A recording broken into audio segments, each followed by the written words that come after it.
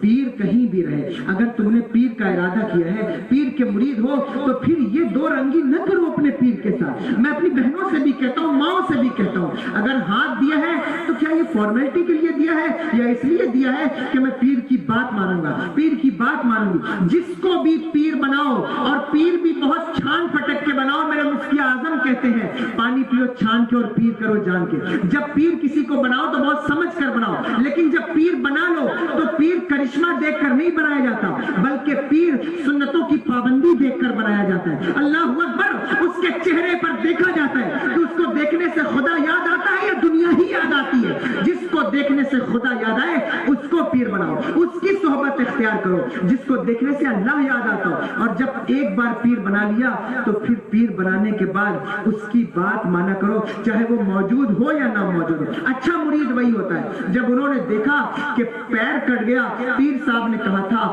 کہ کبھی جو ہے وہ کوئی گستاخی نہ کرنا, کوئی بے ادبی نہ کرنا. پیر کی بات یاد آئی, جب پیر کی بات یاد آئی تو فوراً اپنی آستین سے, اپنے دامن سے کپڑا پھاڑا اور پھاڑ کر کے اس کو جو ہے وہ کتے کی مرہم پٹی کر دی.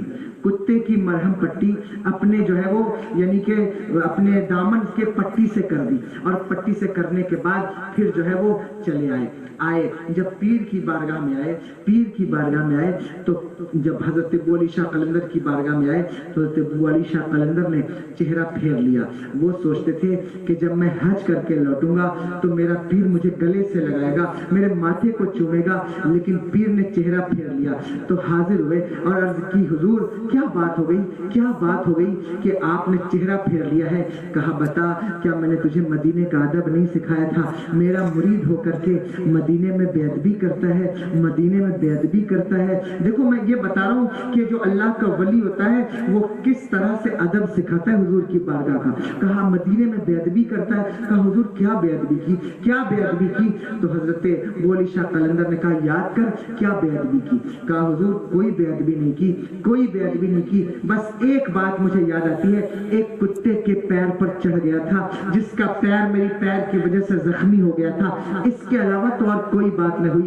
حضرت ابو علی شاہ قلندر نے اللہ اکبر اپنا جو حضرت کی جو تہبند تھی اسے اوپر کیا اور کہا دیکھ یہی تیرے کرتے کی آستین ہے, یہی تیرے کرتے کا دامن ہے. جس کتے کے پیر پر تو چڑھا تھا وہ کوئی اور نہیں تھا بلکہ تیرا پیر تھا. اللہ اکبر. جب ان کے مرید نے یہ بات سنی تو وہ حیران ہو گئے. کہا تجھے معلوم ہے تو میرے پیر پر چڑھ گیا جس کی وجہ سے میں زخمی ہو گیا اور میں 3 دن تک حضور کی بارگاہ میں حاضر نہ ہو سکا. میرے پیر پر تو چڑھ گیا اور میں زخمی ہو گیا. اللہ اکبر کبیرہ. کوئی کہے گا کہ کیا مدینے میں بھی ایسے لوگ جو ہے وہ اس شکل میں جاتے ہیں؟ میں کہوں گا تمہیں میری بات پر اعتبار نہ ہو تو میرے امام کی بات پر ہی غور کر لینا. فرماتے کوئی کیوں پوچھے تیری بات رضا, تجھ سے کتنے ہزار پھرتے ہیں, تجھ سے کتنے, ہم تو نہیں کہتے اپنی زبان سے, لیکن کہنا یہ چاہتے ہیں کہ خدا کی قسم جب ہم وسیلہ لیتے ہیں تو پھر کہاں سے کہاں پہنچتے. میرے امام فرماتے تجھ سے در سے سگ سے ہے مجھ کو نسبت, میری گردن میں بھی ہے دور کا ڈورا تیرا. در سے نہیں, ڈائریکٹ در سے نہیں, فرماتے در سے سگ سے ہے مجھ کو نسبت, میری گردن میں بھی ہے دور کا ڈورا تیرا. یاد رکھو وسیلہ لینا, اللہ کے ولیوں کی بارگاہ میں آنا, یہ اصل میں نبی کی طرف آنا ہے. جو چاہتا ہو کہ اللہ کی طرف آئے, اللہ کا قرب حاصل کرے, اس کو چاہیے کہ وہ اللہ کے ولیوں کی طرف بڑھے, اللہ کے ولیوں کی طرف پیش قدمی کرے, بڑھے. اللہ تبارک و تعالی اسے اپنا قرب عطا فرمائے گا. اور یاد رکھنا عقیدے کے ساتھ ساتھ اپنے اعمال کو درست کر کے اس راہ کے مسافر بنو, اللہ تمہیں کامیاب کرے گا اور کامیابی سے ہمکنار کرے گا. یاد رکھو کہ صرف جو ہے وہ نعرہ لگانے سے, محفلوں میں بیٹھ کر پیسے لوٹانے سے کامیابی حاصل نہیں ہوتی. اپنے اعمال کو سنوارو, اپنے اعمال کو سدھارو. بچیوں سے بھی کہتا ہوں اور آپ سے بھی کہتا ہوں, قوم مسلم میں آپ اللہ اکبر پیدا ہوئے حضور کی امت میں, اس لیے اپنے اعمال کو سدھاریے, اپنے اعمال کو سنواریے اور جو ہے وہ دیکھیے کہ آپ کی کنڈیشن کیا ہے، آپ کس لائن میں کھڑے ہوئے، کس جگہ پر کھڑے ہوئے، پوری دنیا کہاں سے کہاں کا سفر کر رہی ہے اور آپ اس وقت کس جو ہے وہ کنڈیشن سے گزر رہے ہیں، آپ کے معاملات کیا ہیں۔ پوری دنیا چاہتی ہے کہ آپ کو کامیابی سے روک دیا جائے، آپ کو جو ہے وہ ترقی سے روک دیا جائے، اسی لیے ہر فیلڈ کے اندر آپ کے اوپر بند باندھا جا رہا ہے، اور جو سب سے اہم بند ہے وہ یہ ہے کہ دنیا جانتی ہے کہ انہیں عشق رسول سے روکا جائے، اللہ کے ولیوں کی بارگاہ سے روکا جائے، کیونکہ جو اللہ کے ولیوں کی بارگاہ تک پہنچتا ہے کوئی امیر خسرو بن جاتا ہے، کوئی بندہ نواز بن جاتا ہے، کوئی نصیر الدین چراغ دہلی بن جاتا ہے، کوئی جو اللہ کے ولیوں تک پہنچ جاتا ہے اللہ اسے ولایت عطا فرماتا ہے، کوئی جو ہے وہ اعلیٰ حضرت بنتا ہے، کوئی مفتی اعظم بنتا ہے، کوئی تاج الشریعہ بنتا ہے۔ اس لیے لوگ چاہتے ہیں کہ آپ کو ولیوں کی بارگاہ سے روکا جائے۔ میں تم سے کہتا ہوں ولیوں کی بارگاہ سے رکنا یہ تمہارے لیے سب سے خطرناک بات ہوگی، اس لیے کہ اللہ نے حکم دیا ہے کہ وسیلہ تلاش کرو، اللہ کے ولیوں کا وسیلہ۔ دنیا میں وسیلے بہت ہیں، بہت وسیلے ہیں، لیکن میں تم سے کہتا ہوں اس دنیا کے اوپر خدا کی قسم سب سے مضبوط وسیلہ میرے آقا کا وسیلہ ہے، اور میرے آقا کے وسیلے کے بعد سب سے مضبوط وسیلہ میرے حضور کی اولاد کا وسیلہ ہے۔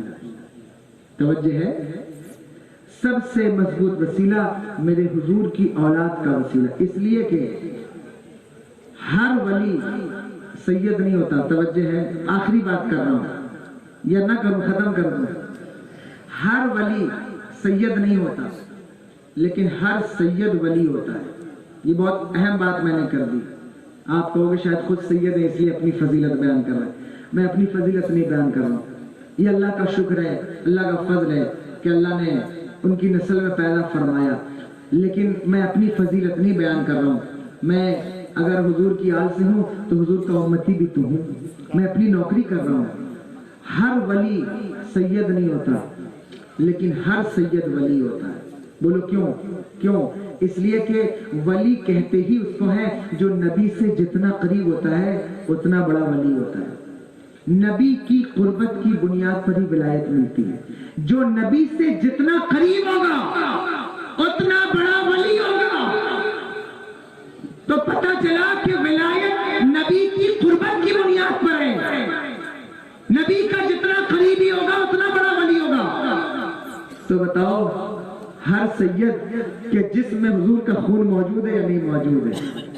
تو یہ اس لیے میں کہہ رہا ہوں کہ ہر ولی سید نہیں ہوتا، لیکن ہر سید ولی ہوتا ہے۔ ایک معنی میں قربت کے معنی میں نے ولی کا ایک معنی جو ہے وہ قربت کے بھی آتے ہیں، قریبی کے بھی آتے ہیں، تو اس معنی میں نے یہ بات بیان کر دی کہ ہر سید ولی ہوتا ہے۔ تو پتہ چلا حضور کے بعد اگر کوئی وسیلہ سب سے مضبوط وسیلہ ہے، میں نہیں کہتا، امام شافعی کہتے ہیں کہ سب سے بڑا وسیلہ کیا؟ آپ فرماتے ارجو بہم اوتا غدن، فرمایا آل النبی ذریعتی وہم الیہ وسیلتی ارجو بہم اوتا غدن بید الیمین صحیفتی۔ امام شافعی کہتے ہیں کہ دنیا کے اندر اللہ اکبر سب سے مضبوط وسیلہ آل محمد کا وسیلہ ہے، اور یہی وسیلے کی بدولت میرے نامہ اعمال جو میرے دہنے ہاتھ میں دیے جائیں گے وہ نبی کی اولاد کی بدولت دیے جائیں گے۔ اس لیے سادات سے جو ہے وہ سادات کا وسیلہ، نبی کے گھر والوں کا وسیلہ، یہ بہت اہم وسیلہ ہے۔ ان وسیلوں کو تلاش کر کے لوگ کہاں سے کہاں پہنچ گئے۔ جن لوگوں نے یہ وسیلہ لیا خدا کی قسم کوئی امام اعظم بن گیا،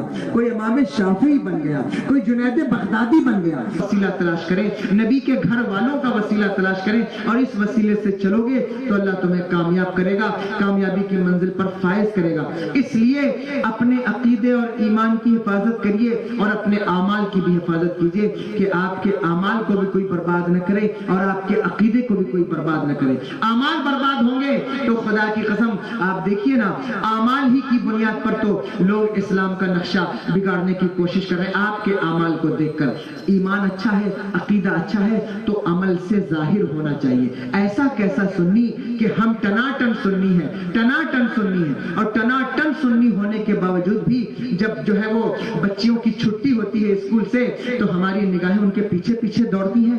یہ کیسے ٹناٹن سنی ہو؟ ہم ٹناٹن سنی ہے، ٹناٹن سنی ہے، اور جب کسی سے لڑائی ہو جائے تو گالی دینے میں ہم سے زیادہ کوئی آگے نہیں ہے۔ کیسے تم سنی ہو؟ کیا سنی بھی گالی دیتے ہیں؟ کیا سنیوں کا یہ شیوا ہے؟ اللہ اکبر، ہم ٹناٹن سنی ہے، ٹناٹن عاشق